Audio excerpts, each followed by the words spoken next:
Fans, next time you need tickets to a game or concert, head to StubHub and discover why millions of fans make it their go-to site for finding great seats, even on the day of the event and even if it's sold out. The only question is, where do you want to sit? StubHub!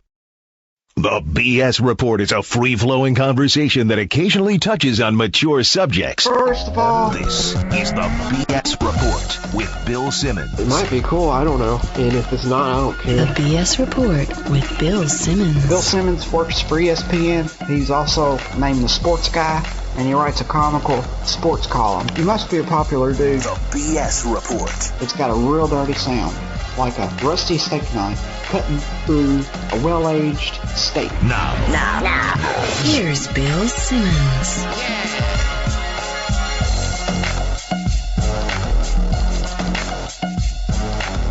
Welcome to the BS Report, a sunny Wednesday here in Southern California. 3,000 miles away in Bristol, the talented Mr. Roto, Matthew Berry. He's going to help us prepare for our fantasy football draft that everyone in America probably has this weekend or next weekend.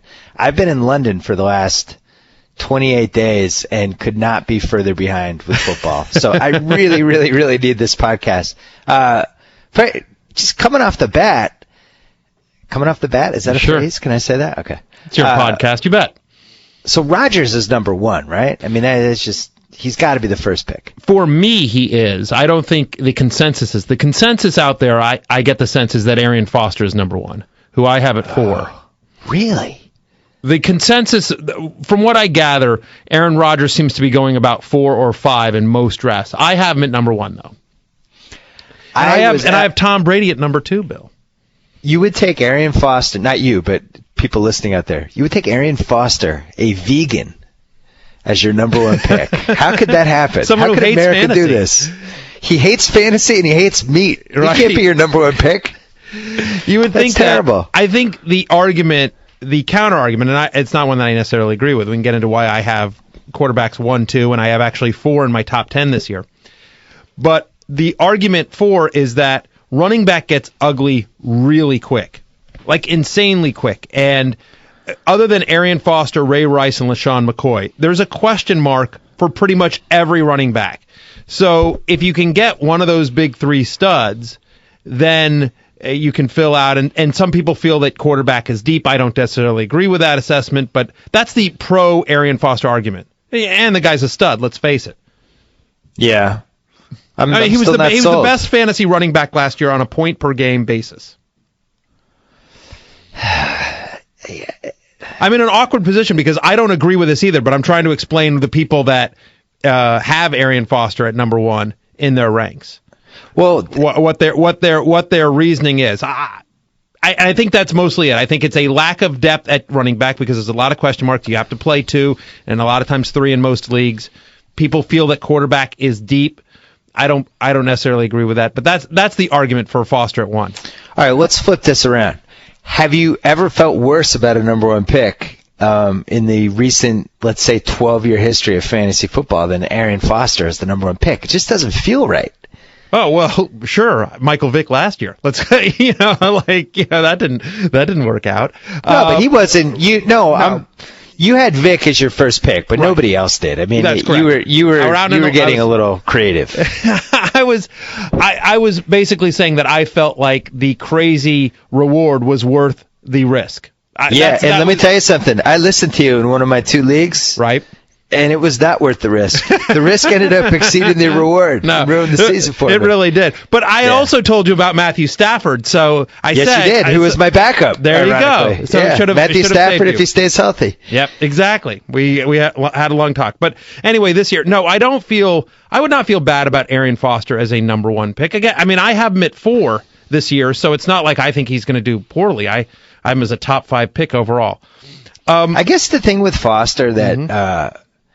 just what makes him seem not number 1 picky, and I'm not even going to look this up, so I may just be proven wrong right out of the gate. Okay. He was never one of those Tomlinson type guys where, once a month he was going to have the 35-pointer. I don't think Arian Foster's a 35-pointer. He's steady. He's like, here's your 18, here's your 17, here's your 20. You're wrong.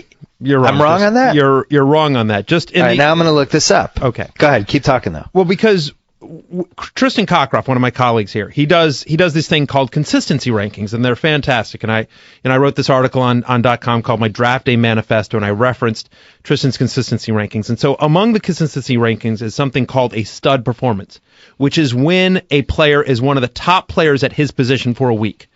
And so last year, Arian Foster was a stud 9 times, which was tied for the most among any running back. Him and LaShawn McCoy, 9 times. Ray Rice was a stud 8 times, where he was like one of the top 2 or 3 players at his position for that week, where he just dominated. So you're wrong on that, at least comparative to other running backs.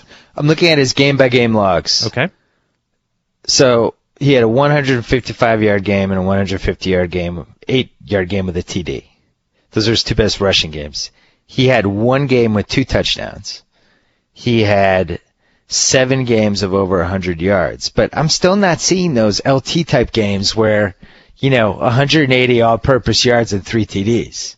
That's what I'm talking about. Where like just the guy single-handedly wins the week for you. So I guess we're arguing kind of apples and oranges a little bit here. A little bit. I mean, he had in ESPN standard scoring, he had 1 30-point game. It was Week 10 against Tampa Bay. But I think your instinct here, Bill, is correct in the sense that, and it's one of the reasons why I recommend Aaron Rodgers at 1, Tom Brady at 2, Drew Brees inside my top 7, and Matthew Stafford inside my top 9. I have 4 quarterbacks inside the top 10. I have 5, including Cam Newton, inside the top 15. It's because it's a passing league. My argument against Arian Foster at number 1 is not necessarily a knock on Arian Foster, but it's a passing league. Like last year, pick a record, and it was the most ever in NFL history. And for people that say, like, well, it was the lockout, everything like that, it's on a trend. If you look at it, last year, teams dropped back to pass on 59.1% of the time in terms of plays. That was the most in NFL history, and it beat the record from the year before, which beat the record from the year before that, which beat the record from the year before that. So it's been on a 5-year trend of teams passing more and more. I think it's because of the way offense has evolved and NFL has evolved, and the fact that, like, if a defender breathes on you 5 yards from the line of scrimmage, it's a foul. So it's a penalty, I should say. So it is a passing league, and you look at, frankly, who has been the fantasy studs, and it's quarterbacks. It's quarterbacks, and it's in a significant. It is in a much more significant way than running backs. Can I sort of give you my quarterback first theory? Because this is I don't want to say controversial, but this is one that most people have the largest issue with, I should say. Okay. All right. Well, go ahead. What do you got? Well, I was just going to say, basically everything you're describing is the way we used to feel about running backs, and Correct. You're saying that there's been a shift. Yes. And now it's gotten to the point where once upon a time you really couldn't win your league unless you had one of the best 5 running backs. It was just, you could, but it was just really hard. Correct. And now you're saying you can't win your league unless you dip into that 5,000 yard, 35 TD pool of QBs. Right. So exactly. I agree with you. Yeah. I mean, the argument is, one of the arguments against that is like, well, you can quarterbacks deep. My sort of argument is kind of like what we talked about, Bill, on the base when we did this for preseason baseball. It's like everyone's like, you can wait on pitching because there's so much good pitching. And the answer is, well, no, actually, because there's so much good pitching, it devalues pitching, and you need those studs. Like, a good quarterback is the new mediocre.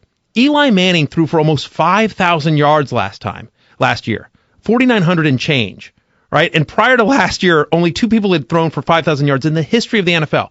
Yep. Eli Manning basically threw for 5,000 yards last year and wasn't a top 5 fantasy quarterback. He wasn't even a top 5 fantasy quarterback. He wasn't in a standard 10-team league. He wasn't even in the upper half of quarterbacks last year. And Eli threw for 5,000 yards. The other argument here is that when you look at it if you look at fantasy football, not from a yearly basis, but we look at yearly totals and you hear that a lot. But truthfully, it's something that you play week to week, right? You're trying to win your matchup week to week. It's a game that we play week to week. So my feeling is that I know to win against you in a week, I need to have an advantage at certain positions. We know that quarterbacks score the most in fantasy.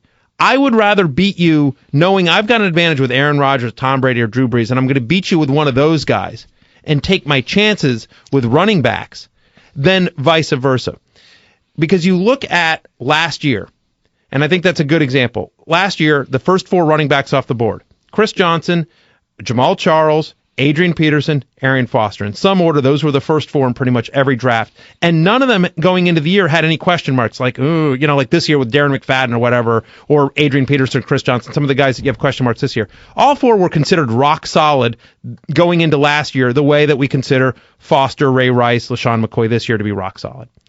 And of them, only Arian Foster was any good, whether it was injury or because, Chris Johnson was terrible. So we looked at it over the last 3 years. And I'll stop filibustering here in 1 second, I promise. But over the last 3 years, we looked at it, and almost 70% of the quarterbacks that were drafted in the top 10 finished the year as the top 10. Finished the year in the top 10, meaning they were the quarterbacks you wanted to start at the end of the year, and they were drafted as such. And we know this instinctively. It's the guys, it's Rodgers, Brady, Breeze, Romo, Rivers. It's the guys that come up year after year after year, the Mannings, right? Now you look at running backs. Over the last 3 years, 42% of the running backs and wide receivers that finished the year as a top 20 player at their position, almost 50%, that finished the year as top 20 guys, the guys that you want to start, were not drafted as top 20 guys. And again, that's sort of something we know instinctively. There are tons of people, Marshawn Lynch, DeMarco Murray, Matt Forte, Fred Jackson, Victor Cruz, Jordy Nelson, Percy Harvin, guys that pop in those middle rounds late that get a chance. You're much more likely to find a running back in the middle rounds that will pop and be a top 20 starter for you than you will with a quarterback. You've got every once in a while, like last year, Cam Newton, 2 years ago, Vic, 3 years ago, Favre in his first year with Minnesota. Every once in a while, you'll find a guy that goes way outside the top 10 or 15 that pops to be a stud. But the odds of finding that guy are much more rare than finding Marshawn Lynch or something like that, or DeMarco Murray. We know this. There's going to be more opportunity with running backs and wide receivers. And I also think that the elite running backs seem to be getting hurt more than they used to. Yeah. And I don't know whether we're diagnosing injuries better. I'm sure the concussion craze hasn't really helped. But it just seems like I'm looking at your list right now. So you have Foster, McCoy, Chris Johnson, and Forte, and Jamal Charles all in the top 12. Right. What are the odds all five of those guys start at least 13 games? Like, you figure two of those five minimum go down. Right. And probably play half the season. So you're rolling the dice, basically, whereas, Rodgers... of the guys you just mentioned, only Ray Rice and Chris Johnson. Of the five guys that are of my top five running backs, only two of them played all 16 games last year. McCoy missed a game. Jamal Charles is obvious, Yeah. I think going to get injured. Here's what I think personally. I think Rodgers and Brady should be the first and second picks. Breeze scares me. The New Orleans thing scares me. The karma of their season scares me. This has felt for the entire year like one of those whatever can possibly go wrong is going to go wrong seasons. And I don't see how that doesn't also translate into the actual football season. I find it very hard to believe that this season's going to start and everything's just going to go swimmingly for everybody. Like, if there's ever a season where Drew Brees gets dinged up somehow, it would be this season. Well, sure, but you could argue that with anyone. Drew Brees, since he came to the Saints, has never he's never had less than 4,300 passing yards. And I know, but I'm not saying it's logical. I'm just saying I'm looking at everything that happened to that team this season, and it's like, do I want to buy into the Saints mojo this year with the third pick in the draft? Hey, now, answer me this. Right. Let's say he did beat the Madden curse. Drew Brees is like the only guy ever to beat the Madden curse. Yeah, but he beat it, and then the Madden curse ended up destroying their entire franchise to the point that the owner had to buy an NBA team to deflect everybody from Bountygate. Exactly. So, all right, Brady and Rodgers go 1-2. I'm sitting there at 3. And I hold both middle fingers up and I say, I'm taking LaShawn McCoy. I don't care if you guys make fun of me. I just want to watch him. I think he's going to put up the stats. He's exciting. What is the counter to that? I don't really have a counter to that. I have LaShawn McCoy at 5. My argument would be, I think that LaShawn McCoy had 20 total touchdowns last year. Yeah. And conversely, Michael Vick had only 1 rushing touchdown last year. The year before, he had 9. I don't think Vic's 9 rushing touchdowns from last year were hard to repeat, but I think it's going to be hard for him to only get 1. I think you have to be nervous about the fact that if LaShawn McCoy has the same yardage totals as he did last year and only has 12 or 14 touchdowns, that's still an amazing year. and significantly worse than what he did last year. Well, have you read the Football Outsiders book yet? I have not read. Aaron sent it to me, and I flipped through it. It's great stuff. I have not read it fully yet. They have some great stats in the back. One of the stats, these stats because they find these crazy people to chart like every play in the game. One of the stats was missed tackles. Yeah. And McCoy was like far and away the leader. I think he had like 50 missed tackles. The next guy had 42. The next guy had like 35. He's great. And it kind of confirmed what I. Anytime I watched him last year, it just seemed like he was the best running back. Why couldn't he keep that going? I'm not sold on Vic. Like, seriously, if you gave me odds on how many games will Michael Vick start this season, you gave the odds were 8.5 games. I think I'd go under. I would take the over, but if you set it at 12, I would take the under. But that's got to be a concern too, Bill, because I believe part of LeSean McCoy's success is because defenses have to worry about Vic. We've looked at this, and actually, LeSean McCoy's career rushing numbers, his average yards per carry are significantly higher with Vic as his quarterback than they were with like Kevin Cobb or anything like that. That hurts my argument. Yeah. Well, what about the new kid? I like the new kid. Who was the guy they played Monday? That guy was solid. Yeah, that guy's good. You're not buying it? I guess not. No. I thought Michael Vick was terrible last year. I really thought he had a bad season, and I really wonder if he's ever going to be good again. I would bet no versus yes on that. Bill, here's the thing: as bad as Michael Vick was, and he was not good. Believe me, no one's more aware of it than I am. He still averaged over 17 fantasy points a game in ESPN standard scoring. He was still a top 10 fantasy quarterback based on them. I mean, 17 points a game is pretty good. So yeah, but that was a fluky. Well, because he runs. I mean, he gets you. No, but you look up and it's a terrible game, and then he's got like 60 yards rushing, and you're like, okay, that's like an extra touchdown. 3 good games.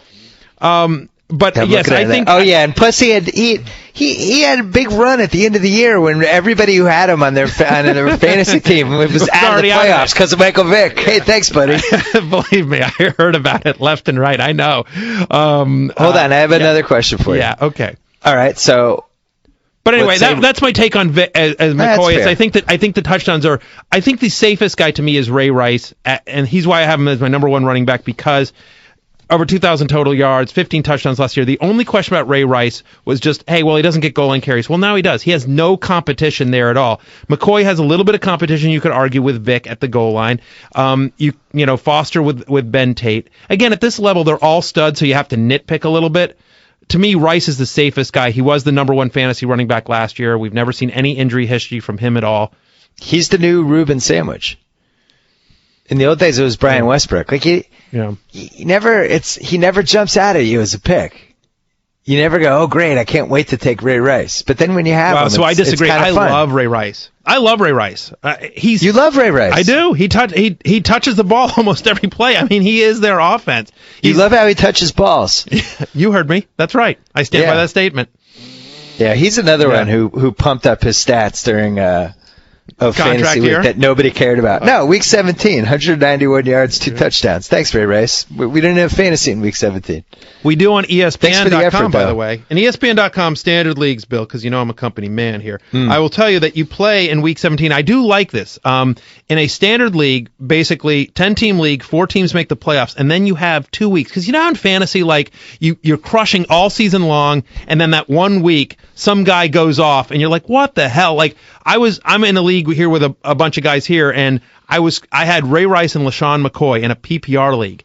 And I think it was, week 15 last year or something like week 15 or week 16.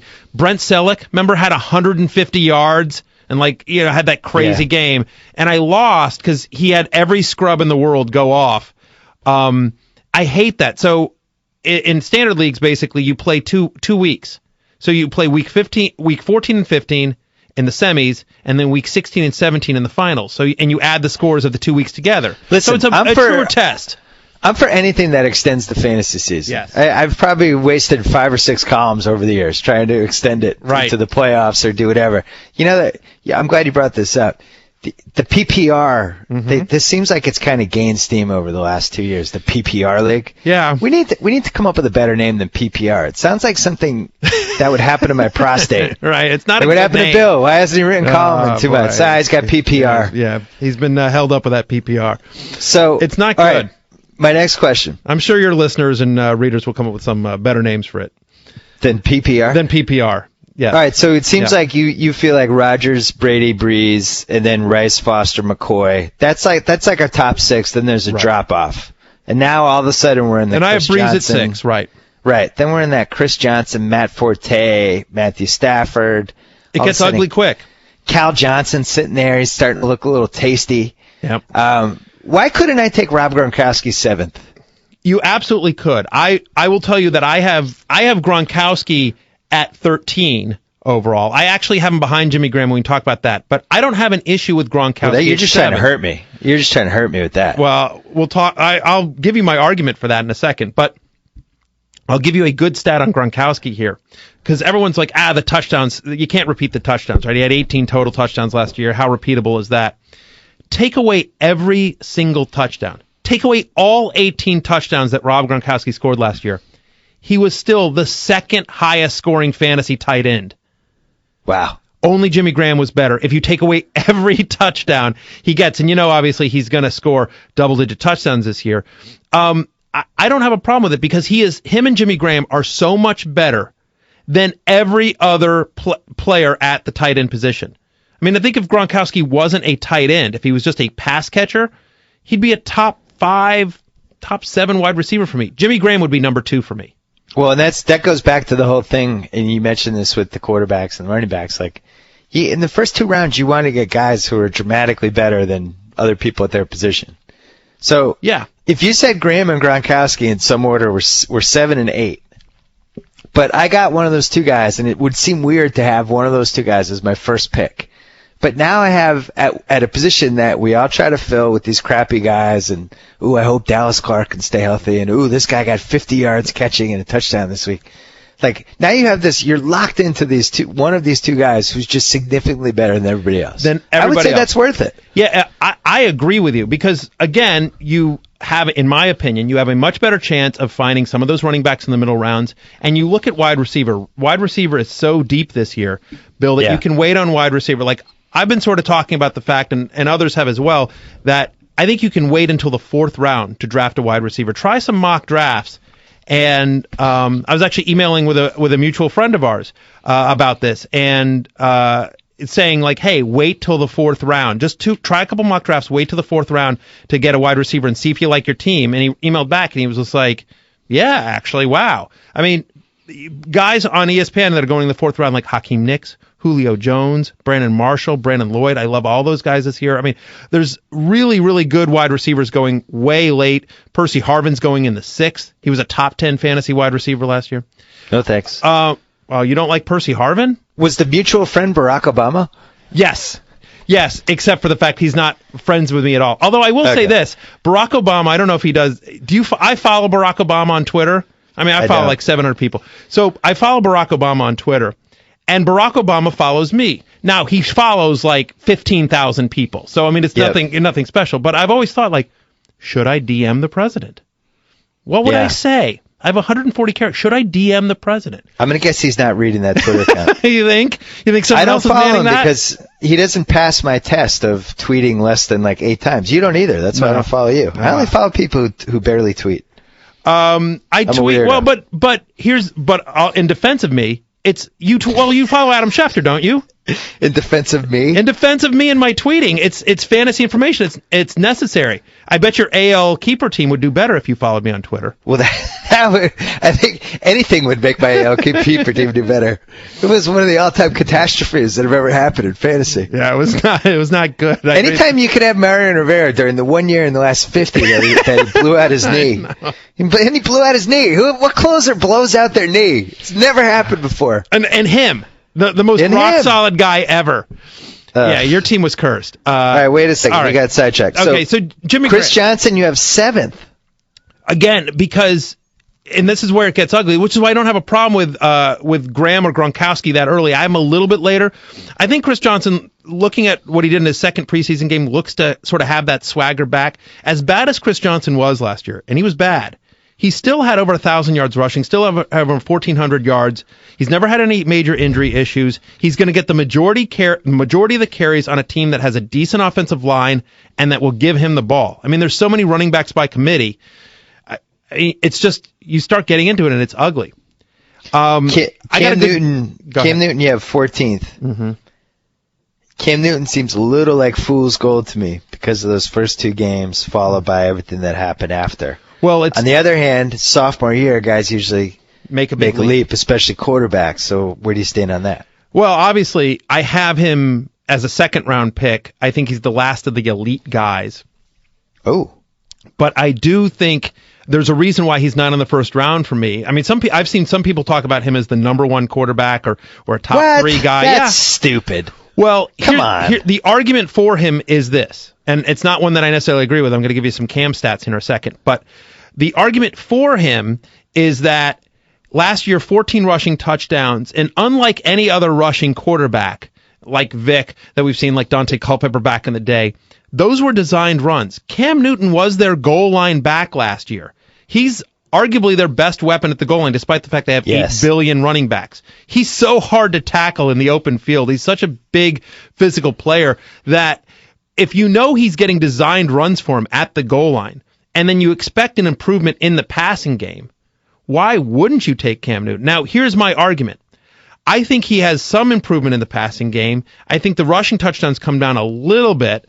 And here's my concern, is that the NFL, I think, sort of figured him out. I agree that quarterbacks take a big leap from year 1 to year 2, and that Cam Newton is a special player. Again, I am at 15 overall, second-round pick, number 5 quarterback. And fun to have on your team as well. Fun to have on your team, fun to watch. But over the first half of last year, the first 8 games, Cam Newton averaged 299 passing yards a game. Okay, which was terrific. Okay, and then he also averaged 8.34 yards per attempt, 5th best in the NFL. Second 8 games, he averaged just 207 passing yards a game, 18th over that time frame. His 7.21 yards per attempt over the second 8 games was 14th best in the NFL. I'll give you some guys that had more passing yards per game in the second half than Cam Newton: John Skelton, Mark Sanchez, Alex Smith. He had only 2. Skelton. Yeah, he had only 2. John Skelton? You heard me. He had only 2 games over the final 8 where he had more than 212 passing yards. And I feel like if you watch it, basically teams said, you know what, we're not going to let Cam beat us deep anymore. We're taking away the deep stuff. We're going to take away Steve Smith. And fantasy owners didn't really care because he was going crazy on the ground with the rushing touchdowns and the rushing yardage. But if that somewhat comes down, and they just paid Jonathan Stewart a lot of money. And the other guy. D'Angelo Williams was paid too. 2 years ago, right. Barnwell's going nuts. Barnwell just, anytime he comes in our office, he just walks around ranting about the Carolina spending. 2 ridiculous contracts. I mean, there's some argument that D'Angelo Williams will be gone next year. I don't actually buy it because, according to Andrew Brandt, it's going to be like an over $9 million cap hit if they get rid of D'Angelo Williams after this year. Savvy. Yes. I immediately asked, because for Dynasty Leagues, Jonathan Stewart was kind of a sexy guy because people thought, and there's my first sexy, Bill, I think I have a limit of 3. Right? You're on the board. Right. Yeah, that was good. I think that people were thinking about Stewart because he'd probably be a free agent somewhere and go next year, or if they get rid of D'Angelo Williams and he's the main guy, but looks like both guys are going to be there for a while. Hold on, we really have a lot of stuff to cover here, not a ton of time. Mm-hmm. Mojo, this year's might be holding out, might not guy. God, I hate these guys. I hate these guys with every fiber of my being. And it's a roll of the dice. And usually it's the snake eyes that comes up when you do these guys. Absolutely. Chris Johnson last year, like Vincent Jackson. Like, does a holdout ever end well? I remember Joey Galloway way back when. Remember that? Yeah. Who else? The only guy, Marshawn Lynch, right? Right. The only one I've ever found, like Larry Johnson, right? Another disaster. Yeah. The only one I've found that held out and performed like at the level was Emmitt Smith. Like way back, I want to say 91. The best contract, the only fun contract holdout ever, when he held out and they stunk and they panicked and they paid him. Right, and then he was actually good. Right, and then they rolled everyone. But with all due respect to Maurice Jones-Drew, who I like a lot as both a person and a player, he's not Emmitt Smith. He's not Emmitt Smith at that point in his career, and the Jaguars certainly aren't the Cowboys. You like as a person and a player? Where the hell you did heard that me. come from? I heard. Well, I'll tell you why. What are you buddy with these guys now? Remember what happened? Who's that baseball player you're Jeff friends Francoeur. with? Yeah, you ruined Jeff Francoeur's career. Yeah, he really did. It's brutal. I wouldn't say I'm friends with Maurice, but I know him a decent amount because he's actually. You call him Maurice? Maurice? Who calls him Maurice? Everyone who knows him. What the hell's going on here? It's just one person. Here's why. He's actually very active in the fantasy community. He hosts his own fantasy radio show. He's been he came to our fantasy. We had a fantasy convention, the trade association. I was on a panel with him a couple months ago. So he's actually a really nice guy. He's been a big supporter of fantasy football. Whereas many players have sort of held it at arm's length or just come around because the NFL said, hey, this is where the money is. Yeah, but if you were a player, you'd hate fantasy football too because you're paid to win or lose games. And these yahoos like us come up and are like, hey, what happened in week 14? You killed me. Well, of course. They must hate that super so annoying. Much. But Maurice is one of the few guys that doesn't. So actually, I really like him a lot. I just, Maurice. I don't want to trash him. I'm sorry. I just love that you're calling him Maurice. Nobody's ever called him Maurice. He's Mojo. Fine. MJD. But, so anyway, I like him a lot as a player. Obviously led the NFL in rushing last year. That said, I get really bad vibes about this. I have him as a end of the second round pick. I just think he's kind of drawn a line in the sand. Both guys have. And he's a proud guy. I think it's tough for him. It's going to be tough for MJD to sort of swallow his pride and now come back and report. And clearly the Jags aren't interested. And the whole MJD, I'm open to a trade, doesn't matter.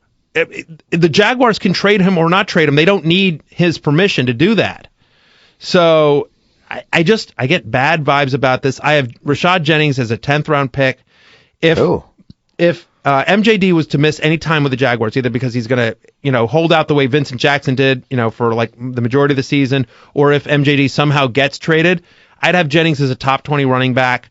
Right now I have him as a 10th rounder. He's looked great in the preseason. He is going to be the guy for Jacksonville if Jones-Drew isn't there. So, yeah. I still call him Mojo. Yeah, I know. Well, he's my friend Maurice. Yeah, and I don't even want to hear it because between athlete friends, you're 6-1 on me. Probably 20-1 in terms of friends that are athletes. I totally resent that. I'm at dinner with Steve Nash talking about his film. That was a year and a half ago. Whatever. I'm just saying. All right, I've literally been at a party. Hey Drew, and I want America to know this. I've literally been at a party with Bill. And you and I were at the ESPN magazine party in New York a year ago, and you had to duck out to go party at One Oak with an NFL quarterback. That's not true. That's a slanderous story. That's not true. One Oak. I think I have been to One Oak. Yeah.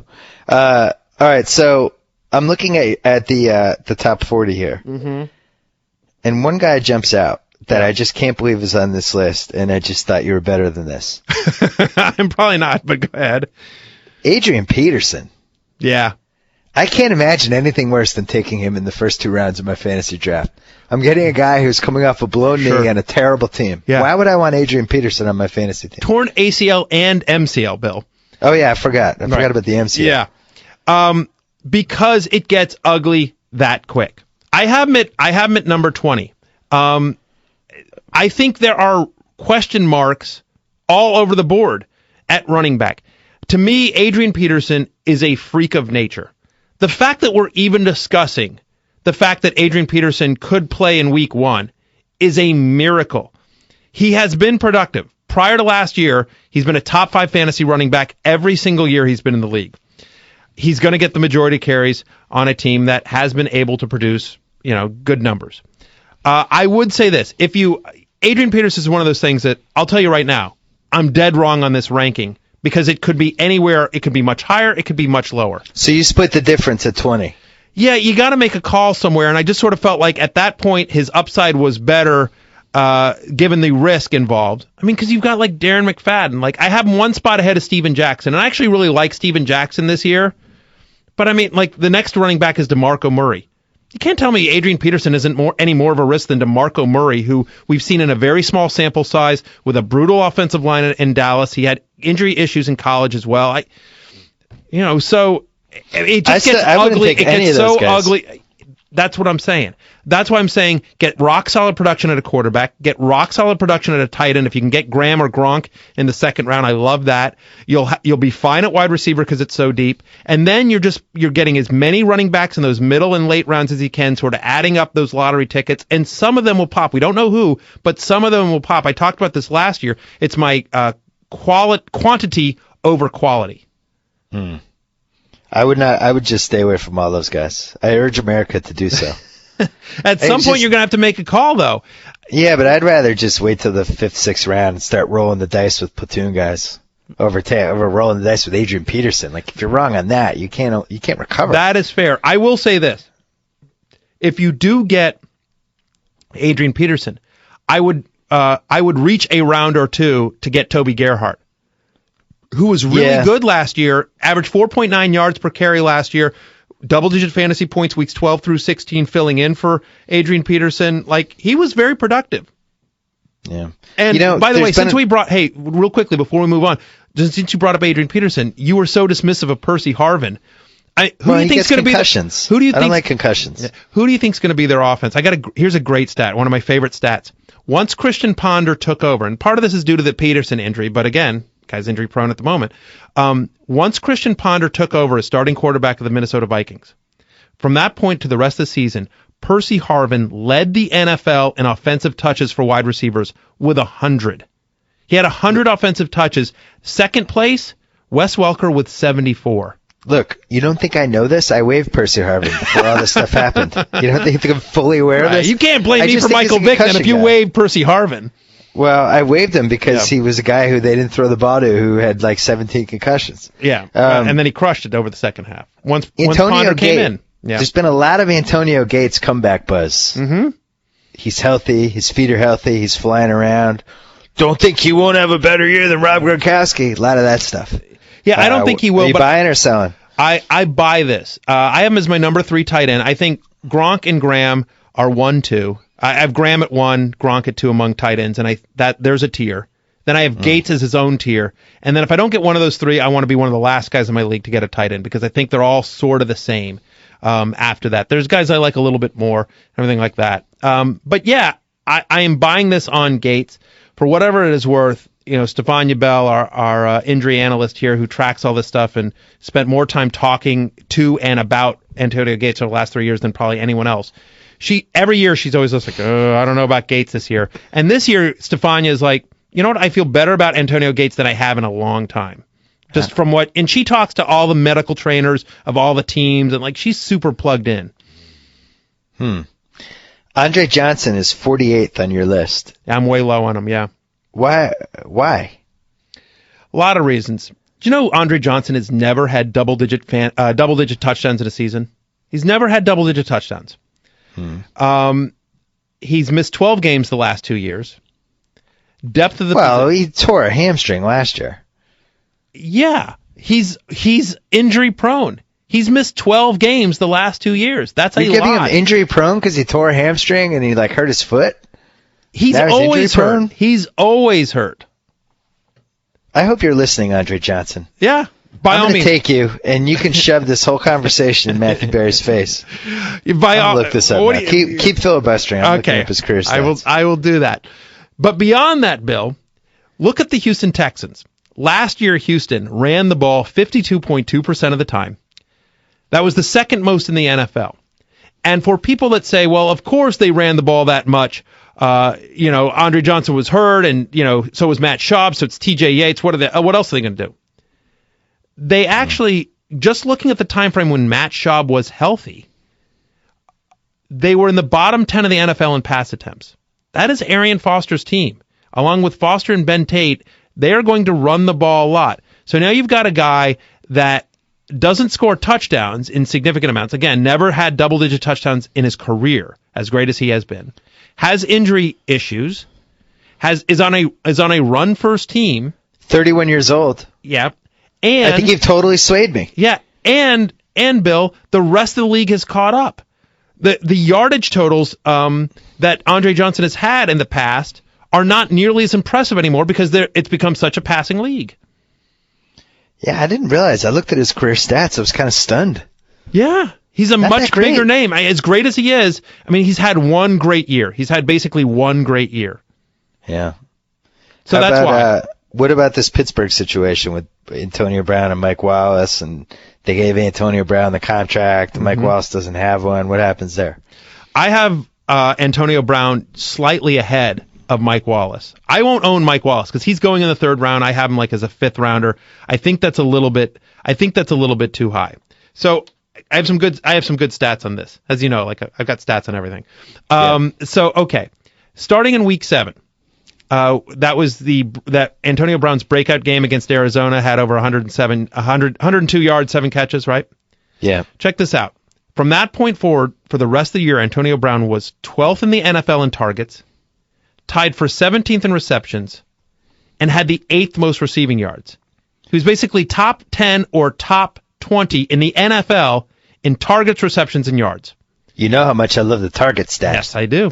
It's a great one. Over that same time frame, Mike Wallace was tied for 40th in targets in the NFL, tied for 44th in receptions, 32nd in receiving yards. He was outside the top 30 in the NFL in targets, receptions, and receiving yards. He had 4 touchdowns. Brown had 2. But here's my favorite stat. Last year, Roddy White led the NFL in third down receptions for a first down. Second, Antonio Brown. Quarterback's on third down. He's looking to move the chains. He needs to get a first down. He's looking for his most trusted receiver. And the only guy with more receptions like that than Roddy was Roddy White. Roddy White's the only guy in the NFL with more third down receptions for a first down than Antonio Brown. He's got the trust of Ben Roethlisberger. Mike Wallace is going to draw a lot of defensive attention, which is great, and Brown just has that speed. We saw it in the preseason game. We saw it last year, the amazing yards after the catch for Antonio Brown. Keep in mind, Mike Wallace has missed a bunch of training camp. He's got a new offense to learn with Todd Haley in there. That offensive line is a mess.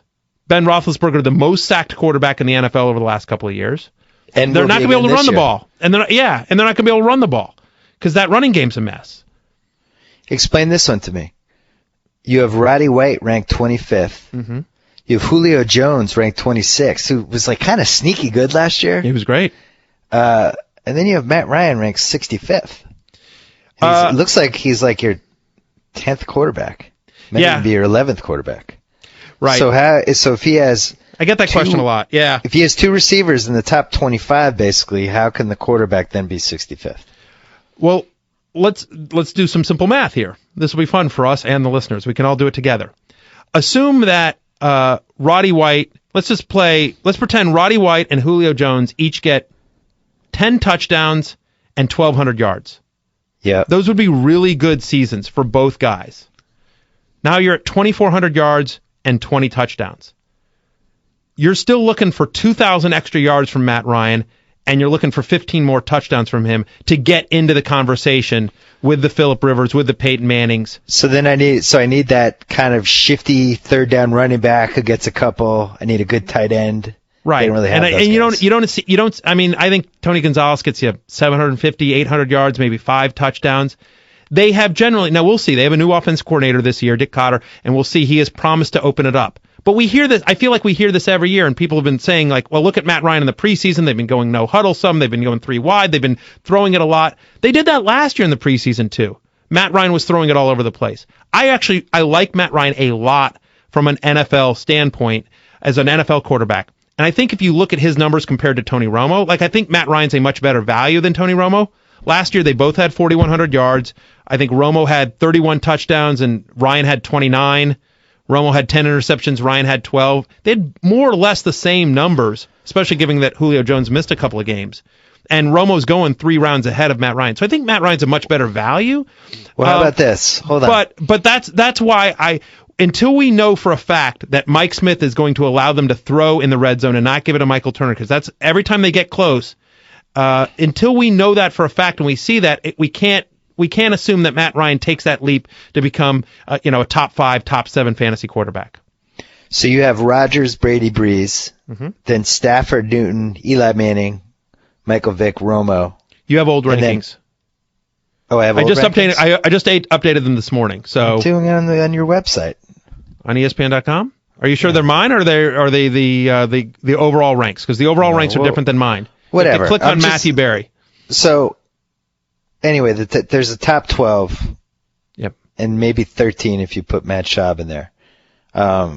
What would stop me from not taking a quarterback? Let's say the first 8 starting quarterbacks go, and now all of a sudden I'm in that group with Peyton Manning, Rivers, Ryan Roethlisberger, Matt Schaub, Jay Cutler, maybe Robert Griffin. What would stop me from just waiting until like the 7th, 8th round, and then taking 2 of those guys back to back, and then trying to spot start them depending on who they're playing? Nothing would, and some of those guys, I mean, Peyton Manning could pan out. I have Manning actually at 7 among quarterbacks. I have him just after, so my rankings go Rodgers, Brady, Breeze, Stafford, Cam Newton, Vic, Peyton Manning, Rivers, Eli, Romo, and Ryan. So in that you have order. Eli Manning 9th. Yeah. So you're telling me if I'm in your league and everybody thinks the way you do, right, I could not take a quarterback, and then I could potentially end up with Romo and Rivers together in back-to-back picks in like the 5th and 6th round. Potentially, although I think at that point I would not do that. I would draft one of those guys, and then I would wait, until, and maybe you draft Andrew Luck or RG3, whatever, 6 rounds later. I would draft, look at maybe somebody like Carson Palmer. I like Carson Palmer as a sleeper. Why do I like Carson Palmer too? I think I've had a head injury. I know. He was a top 10 NFL Am I on quarterback. Drugs? No, that's entirely possible, but not because of your Carson Palmer love. Guy was flinging it all over the place over the second half of last year. It's got 2 young wide receivers. If Denarius Moore can stay healthy and if McFadden can, that could be a very good offense, a very interesting offense. I like Ryan Fitzpatrick deep. Yeah, at least Ryan Fitzpatrick got hurt. Like he had an excuse. Yeah. He had some broken ribs. Prior to the rib injury, he was averaging 248 passing yards a game and 2 touchdowns a game. Very good. I'm going to definitely talk myself out of this Carson Palmer thing because I'll remember eventually that he's terrible. Right. But you could make the case that last year he didn't think he was going to play. Mm-hmm. He was broken spiritually. All of a sudden that trade happens. Now he's thrown into this Raiders team. Old staff. Al Davis had just died. Whole bunch of weird components. Now he's like, it seems like from what I've read and just doing research, like he seems like he's pretty fired up. Like if there was ever a case for like a rejuvenated Carson Palmer, if that was possible, it would be this season with this team from everything we've read. Now he might just be shot. Who knows? I don't disagree. New offensive coordinator there in Greg Knapp, and I think they'll tailor the offense. Traditionally, Greg Knapp offenses haven't been really a perfect fit for Palmer's skill set, but check this out. Over the second half of last year, Carson Palmer, here's the categories that he was top 10 in the NFL in. Passing yards, completion percentage, completions, attempts, yards per attempt, passing plays of more than 25 yards. He was tied for 12th in touchdown passes. He had Denarius Moore and Darius Harewood-Bay on the field for the same time in only 5 games. So if you can get those 2 guys, this Rod Streeter kid looks like, he's had some nice preseason games too. Very strong name. Yes, very strong name. I agree with you. It sounds like kind of like a 70s action guy, like sort of like a bad guy in the A-Team. Yeah, yeah, something like that, or just it's Mom. A very good name. Yeah, I fully support his name. Plus, that's a bad. I'm not crazy about that division at all. You got 6 games against teams that are pretty shaky. I'm looking at their schedule now. Plus, they get to play Miami. Mm-hmm. They get to play Jacksonville. They get to play Tampa. Yeah. They get to play Cleveland. They get to play Carolina. Yeah, look, I would not want Carson Palmer to be my starting quarterback in a 10 or 12 team league, but I love him as a backup. He's going really, really late in drafts.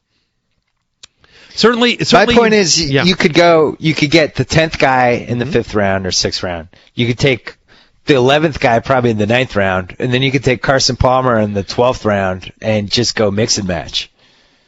And you might be better off than taking Peyton Manning in the 3rd round. That is the argument of the people that are anti going quarterback early the way I am. That is one of the arguments, is that you can do something like that. I will tell you that that AJ Mass, another one of my colleagues here, I believe it was either a year ago or 2 years ago. You can search Strong name for him, by the way. Yes, as well. I will tell him. He'll be very complimented. But anyway, AJ did a really interesting study, and he looked at that, and he looked at, could you play kind of the matchups? And basically, if you went by, quote, consensus ranks and everything like that, and just played the higher ranked guy or the guy that was projected for more points every week of the two quarterbacks, more often than not, it didn't work out. The other thing is now you're wasting... Hold on, though. Wait, let me interrupt you for a second. We play fantasy football to feel bad about ourselves. I figured this out a couple years ago. You have a 1 in 12 chance of winning your league and an 11 out of 12 chance to just feel terrible about yourself and feel inadequate. So that kind of ties into that. Now, if I have the ability to consistently make the wrong choice between two guys every week, that's good. I consider that a positive. Now you're on board with this. Now, now, what's interesting, Bill, is Carson Palmer might be one of the few players in history that could be a really good sleeper pick for regular fantasy football and could also be a good sleeper pick for the bad quarterback league. True. He's one of the few guys that really could go either way. True. He might actually in both leagues be good.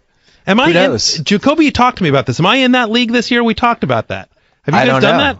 I don't know. It's Jacoby's baby. All right. I never make decisions for Jacoby. We haven't done it yet, though. All right. That's cool. Jacoby, whatever. When I saw him this summer, Jacoby was like, "Oh, you got to do it this year." And I'm like, "Yeah, let me know." I think we had room for some expansion teams. Oh, really? Yeah. I thought you didn't like being invited into other people's leagues. I do not like. I wrote a whole article about it. But a bad quarterback league, I don't have to pay attention to. That one I can do because that one won't take any time. I'm going through your players that you love.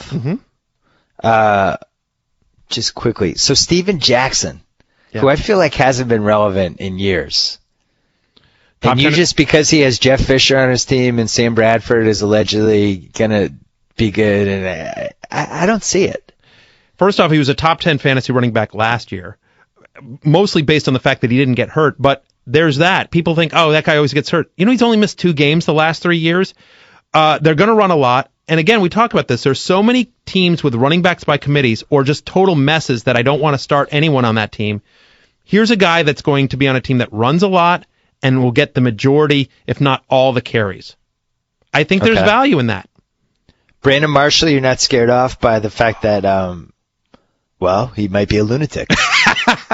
I love Brandon Marshall. Okay. I love Brandon Marshall. So it's not just Jay Cutler, but it's also Jeremy Bates, who's the quarterback's coach in Chicago and was the quarterback's coach in Denver with Jay Cutler the 2 years that Marshall and Cutler were together. Those 2 years, 07 and 08, Brandon Marshall led the NFL over those 2 years in targets, had like 25 more than Larry Fitzgerald over that time frame. It was the 2 best years of his career, of Marshall's career. But here's the part that I love. Since 2007, Bill, Brandon Marshall has had to play with 9 different quarterbacks. He's never had less than 1,000 yards, and he's never finished worse than the 13th best fantasy wide receiver. Now he's in Chicago, back with Jay Cutler, back with Jeremy Bates. I think his floor is very low. I think he's actually safer than you would think, given the off the field stuff. And I actually think his upside is very, very high, given Cutler, given that offense, and given the fact that if you read quotes and interviews with Marshall that I have, he's like, I'm very focused. He basically realizes, like, you know what, his all the behavior stuff got him sort of booted around the league, and it's just like once you've had Matt Moore, you're like, oh, please get me back to Jay Cutler. You know what I mean? And Matt Moore actually wasn't even actually one of the better quarterbacks he's played with. So I think you're looking at a more mature Brandon Marshall, someone who realizes that he's been giving. No, I'm not letting you say that. You can't say more mature and Brandon Marshall in the same sentence. No, he's just Brandon Marshall. Do I need to have my friend Maurice call you? Can I just tell you that from what you described of Brandon Marshall, which I wholeheartedly agreed with about the lack of good quarterbacks, he's basically the Tiffany Amber Thiessen of wide receivers. Remember that era when she was cranking out those Lifetime movies with bad actors and just giving it her all? Yeah. It all culminated in the one when she was married to a rapist. To a rapist. Right. Who was it? Turned out she What was the name of that one? It was like, I'm taking back my daughter or something like that. Not Without My Daughter? Was that her? No, that was a Sally Field movie. Right. All right, now I'm going to have to look this up as we're talking. But she, the husband was a rapist, and she ended up, she followed him and foiled it, and it was just, that was like Brandon Marshall's Matt Moore season. Yeah. Or actually, who was worse than Matt Moore? Orton, not great. I'm going to look this up. Yeah. Tiffany Amber Thiessen. Anyway, so you were buying Brandon Marshall and Jay Cutler stock because, in my opinion, you have to do it together. You can't have one without the other because it's not happening if Jay Cutler gets hurt. Oh, correct. I'm buying Jay Cutler stock from a NFL perspective. I'm not buying him as a.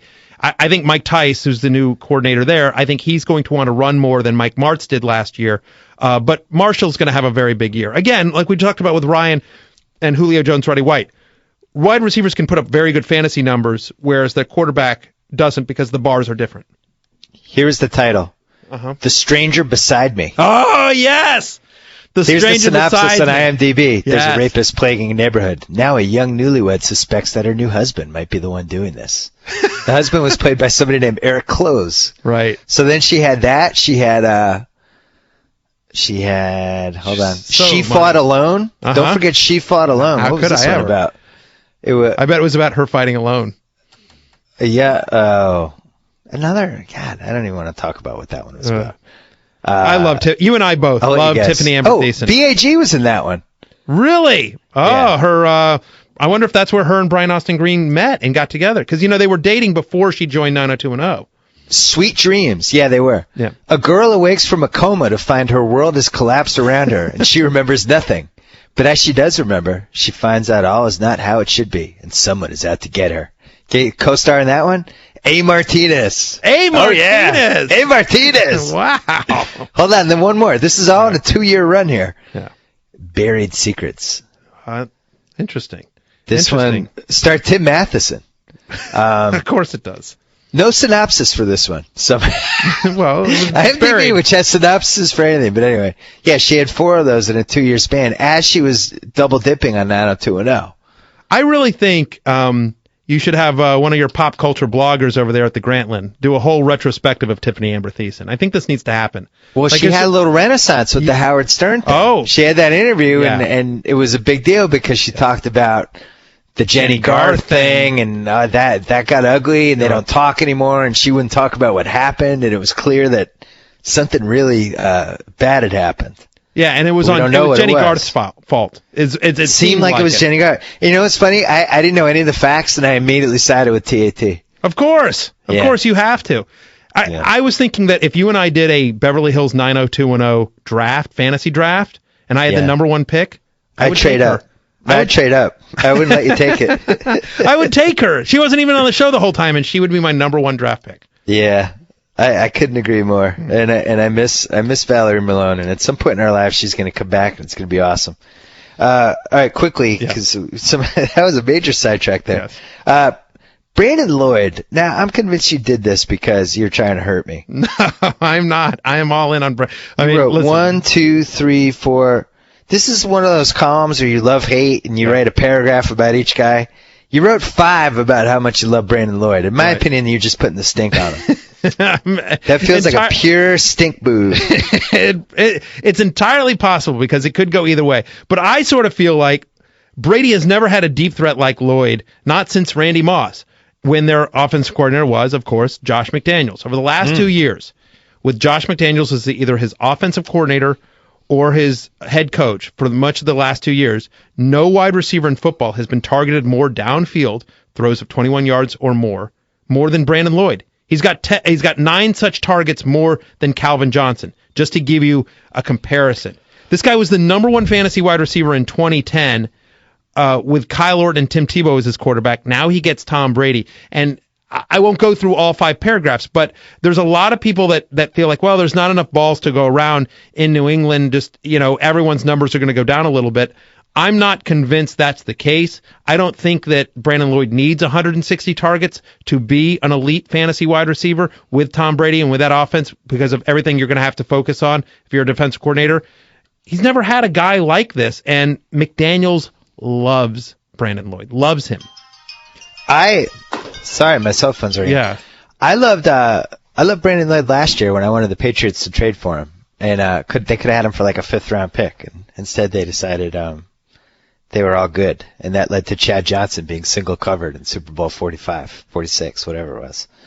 I'm not bitter at all about that. Yeah, I can tell. But Deion Branch and Chad Johnson got 120 targets combined last year. Yeah. Wes Welker had 173 targets. His career averages with Brady as his quarterback prior to last year are 150 a year. So if you take Welker down to 150 and you give the majority of the Chad Johnson, Deion Branch targets to Brandon Lloyd, you kidding me? If I get 130, 140 targets to Brandon Lloyd with Tom Brady throwing to him, how's this guy not going to have a monster year? And he's really good at going after deep passes and catching them. Correct. In traffic. I just don't know how I think he's going to see single coverage a lot because you're going to have to deal with the tight ends and you're going to have to deal with Welker underneath. So Peyton Manning, for me, it's just a stay away. Like, I just feel the same way about him as Adrian Peterson. Like, good luck to you if you're going to take him. He's not going to be on my team. I love the fact that I'm making fun of my buddy Gus about this. Who's huge Broncos fan. Yep. Yeah, about how's the noodle arm looking? Because by all accounts, doesn't have the arm strength yet. And he's like, hey, nobody complained about Joe Montana's arm speed during that great Chiefs season. Like, that's his comeback. I am a believer that you need zip on the ball. I do not like the fact that he was operated on 4 times. And I just have a bad feeling about this in general. You seem to be a little more optimistic. Just because I have questions about everyone else. I feel like he's looked better than I would have thought in the preseason, and still not all the way there. But they are going to throw a ton. I'm not concerned about the health. I will say that I am a little concerned, and I'm lower on him than most people, I think. But I am concerned about the fact that over his career, he is much worse outdoors than he is indoors. And now most quarterbacks are like that. Most quarterbacks play better indoors than outdoors.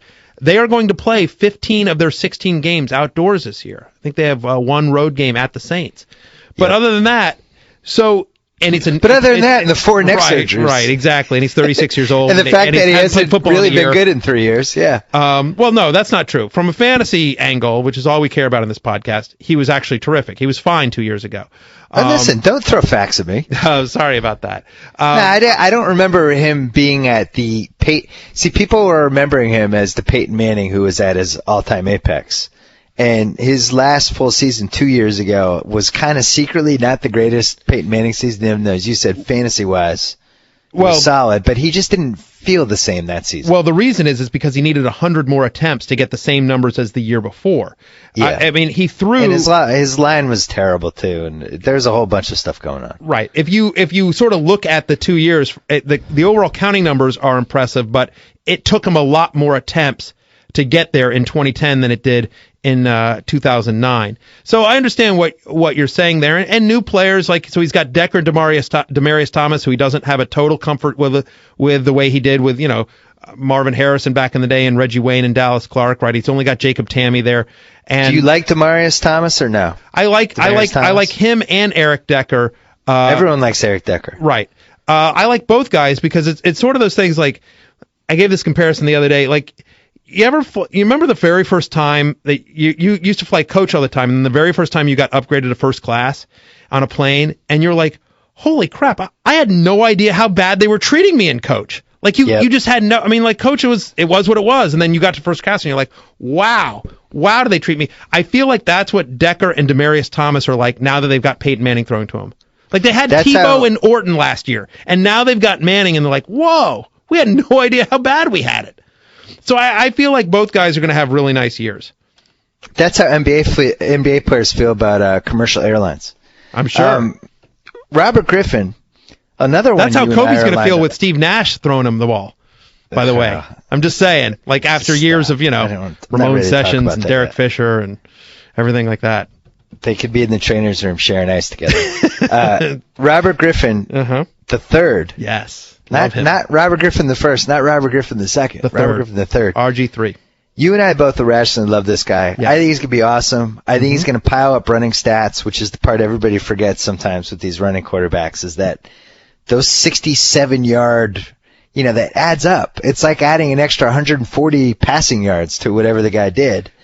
And it just seems like he's just going to be running around and doing Robert Griffin things. Why wouldn't he be my starting quarterback in a fantasy league? He could be. Obviously, there's always a concern of injury with running quarterbacks. If you're expecting this year's Cam Newton, I would not say he's going to be this year's Cam Newton.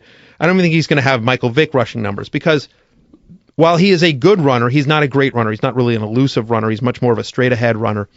But beyond that, in terms of RG3, he's going to they're going to pocket pass, and they're not going to call runs at the goal line the way they did for Cam Newton. That said, here's a couple of good stats for you. The last 2 years, Mike Shanahan's offense, he's run the Redskins the last 2 years, they have been top 5 in the NFL in pass attempts each of the last 2 years. They are going to throw a lot. And if you took Rex Grossman, John Beck, and Donovan McNabb, those are the 3 quarterbacks that have started for Shanahan the last 2 years. Right? Kind of a motley crew there. If you took them together and made them one quarterback, that quarterback would have averaged over 3,800 passing yards and 20 touchdowns, which are solid numbers. Not amazing numbers, but solid numbers. Now you add in rushing yards, and you expect some improvement in terms of the touchdowns and the passing yards just because he's a better player than they are, and he's got better weapons. Garcon's better than anyone they've ever had in the Redskins the last couple of years. And hopefully, I like Fred Davis a lot. Fully in his first year as like being kind of the guy at tight end. I like Leonard Hankerson, who's going to probably be opposite Garcon. He's a guy that coming off injury last year, but a young player that I like a lot. Size speed combo. So yeah, I'm with you on RG3. I like him more than Andrew Luck. If you're looking for of the rookie quarterbacks, I get asked that one a lot. RG3 or Luck. I think I would like Luck more in a dynasty league, though. I will say that just because I think you have to say that, there's a chance Griffin gets hurt because, running quarterbacks are more prone to that. Couple guys you hate. It seems like we don't like, you say hate, you meant sports hate. Yeah, of course. Larry Fitzgerald, I'm just not doing it anymore. I don't care how good the receiver is. I'm not spending another year watching passes sail over the guy's head. I'm done.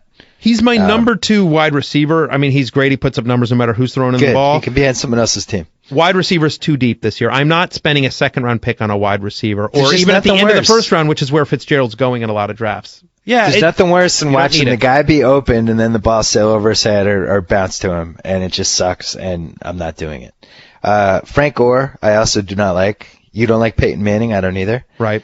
I don't. I've come off Peyton Manning since that article. I've come off Peyton Manning a little bit, just again because you start getting into questions like I think Vincent Brown's injury and Ryan Matthews' injury hurts Rivers somewhat. Romo, the whole thing in Dallas with Dez Bryant, Miles Austin, Jason Witten, that offensive line, like it could be Romo to Kevin Ogletree. It looks like a real mess in Dallas. So I'm real nervous about Tony Romo for all of his offense. So I've moved Manning up a little bit just because of sort of the guys that are around him, I think, have become more question marks. Where do you stand on stay away teams? I am a big believer in just, if you don't like a team, just stay away. Right. I don't want anyone on Jacksonville. I don't want anyone on Miami. I'm not sure I want anyone in Seattle. I don't agree with those specific teams because I think there's value there. I think where Reggie Bush is going, Reggie Bush was a very solid fantasy running back, and I actually think Daniel Thomas could be kind of a post-type sleeper. This year he's going way late. I like him as sort of a deep sleeper. In terms of Jacksonville, I do think Rashad Jennings would be good this year if Maurice does not report or gets traded. In terms of stay-away teams, though, I will tell you there's a number of teams where I want no part of their running back situation. I want no part of Carolina's running backs, no part of the Redskins, no part of the Patriots, no part of the Lions, no part of the Steelers, no part of the Packers. If I can avoid it, I don't want a running back on any one of those teams. Maybe if you get one late, fine. The problem is that there are going to be weeks this year where Stephen Ridley's really good. There's going to be weeks where D'Angelo Williams is really, really good, or Evan Royster or Isaac Redman are really good. Good luck trying to figure out what those weeks are going to be. Because and everyone listening to this has played Patriots running back roulette. Right. And it always ends with just a dead body lying on the ground. It's not fun. Right. Nobody wants to do it. You have no idea who's going to do what any given week. And it's just, and on a lot of teams, at least, look, it may not go well, but I know that Steven Jackson is going to get 15 carries in this game, and possibly 25 if they're competitive in it. Like, I know that going in, barring injury or anything like that. The Patriots could be up and wanting to run, and then, all of a sudden it's Shane Vereen. Or all of a sudden Danny Woodhead suddenly starts getting run. Like, Demps. Don't forget Demps. Yes, exactly. Wait, quickly. Is there a kicker that stands out? No, right? Okay. Kickers. Is there a defense to you that jumps out? Not even the Niners. The number one defense that goes year after year never finishes the year as the number one defense.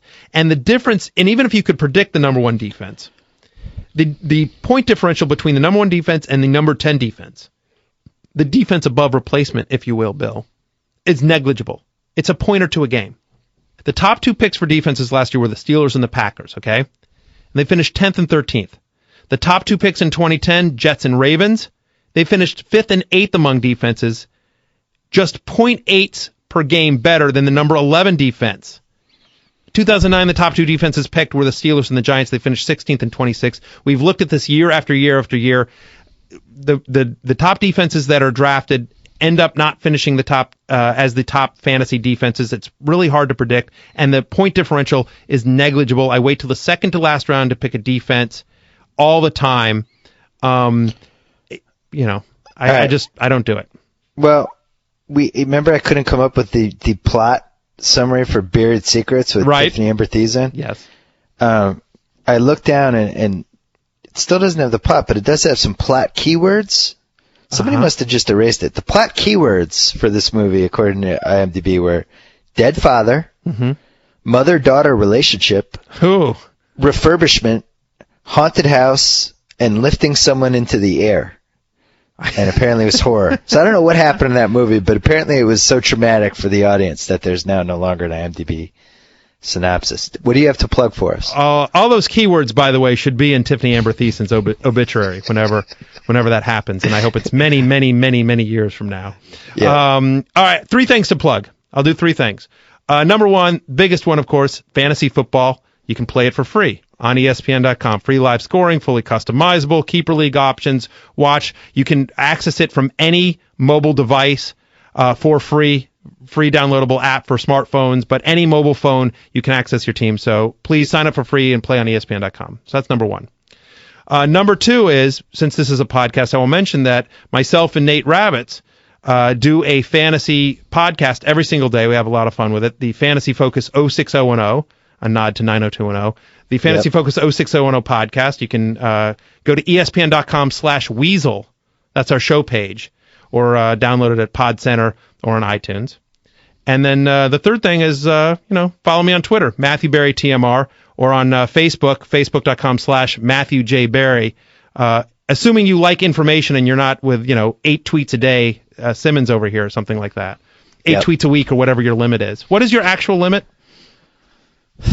I don't know. If I notice that the person's clogging my timeline, they're out. There you go. That's it. I'm a rough audience. Apparently. Matthew Berry, I know this is your toughest time of the year. Good luck with everything. And maybe we'll see you in the BQBL, whatever it's called. I think I'll leave that up to Jacoby, but I'm co-signing it. All right. I like that. And I demand, before the NBA season starts, I demand a Laker podcast with you where we can discuss Nash and Dwight Howard and my beloved Lakers. I want to find... 1 or 2 weeks into the season, you got to come back. I owe you about 20 minutes of Lakers time. Fair enough. 6 minutes of Mike Trout time. Yeah, absolutely. Hey, I got one question for you though. Just on this one topic. Which move did you hate more? Steve Nash to the Lakers, Steve Nash, one of your friends and one of your favorite NBA players, or Ray Allen to the Heat? Which move drove you nuts more? I didn't mind the Ray Allen move because we replaced him with Jason Terry, who's better. I minded the Steve Nash thing, and I'm not friends with him. I'm very casual. I know him. I've exchanged emails with him and things like that. I just don't like the fact that the Lakers have somebody that I like. This is something that for, really ever since Magic retired, they have not really had a player that I liked other than maybe Robert Horry. Right. So, and even that, you could talk yourself into not liking Robert Horry because he threw a towel into Danny Ainge's face, all that stuff. It's just weird to think that Steve Nash, who's played more playoff games than anybody in the history of the league without making the finals. I think it's 118. I don't think anybody else is like over 100. Right. And now finally has this chance to realize this lifelong dream. He also toiled on this crap team for the last few years. Now he's playing with, 3 of the best 20 guys in the league. Like in every piece of this, you should be happy for this guy, and he's putting on that Laker uniform. It just kills me. I'll come to grips with it eventually. Well, you should. And now he's right there. You can see him all the time. Maybe you'll get to see him lift a trophy. Wouldn't that be great, Bill? Here's the thing. You have a center who's nobody knows when he's coming back, who had major back surgery. People are claiming it's going to be December, but it could be February. You have a 39-year-old point guard, and you have a shooting guard who's in his 17th season, who has never really totally ever taken a back seat at any point in his career since maybe 2001. Everything you just said is true. And you have a lunatic for your fifth man. Mm-hmm. All true. And you know what? Yeah. I think they're winning the title. I still love the team. Are you kidding me? Good. I hope Durant, Westbrook, Harden, and Ibaka are listening. I did a small thing on this on the Dwight Howard trade for Grantland in the Triangle blog, and I used this stat. Last year, this ESPN Stats Information. Last year, no player had a better points per play off the pick and roll than Dwight Howard, and now he gets to run that with Steve Nash. He was doing that with like Jameer Nelson. Now he gets to do that with Steve Nash. While a defense has to worry about Kobe waiting out on the wing and Pau Gasol about 10 feet from the bucket where he has money, and crazy Meta World Peace in the corner who can drain that corner three. And Jameson's going to spend some time in that corner too. I don't like it at all. I thought Jameson was a really nice, sneaky little pickup. Very good signing, and a good guy supposedly by all accounts, a good clubhouse guy. So, all right, well we'll see. My team's going to be good. Your team's going to be good. It's going to be fun. We will have you on probably like week 1, week 2, somewhere in that first, when it gets really super crazy and weird sleepers start popping up. You got to come back. Matthew Berry, thank you. Thanks, Bill. So I get to sign off. Whoa. Thank you for downloading the BS Report with Bill Simmons. Too much fun. Check out more podcasts at the iTunes Music Store or at Pod Center at ESPNRadio.com. Peace out. All right, fans, by now you should know that millions of fans use StubHub and the StubHub app to find the seats they want to games, concerts, and more. But one thing you may not know is that you can also go on StubHub to set a price alert. That means you choose where you want to sit and the price you want to pay. Then if another fan lists tickets for sale within your price range, StubHub will email to let you know. Pretty great, huh? So head to StubHub today to get your tickets or the app to set a price alert. You can't go wrong. StubHub!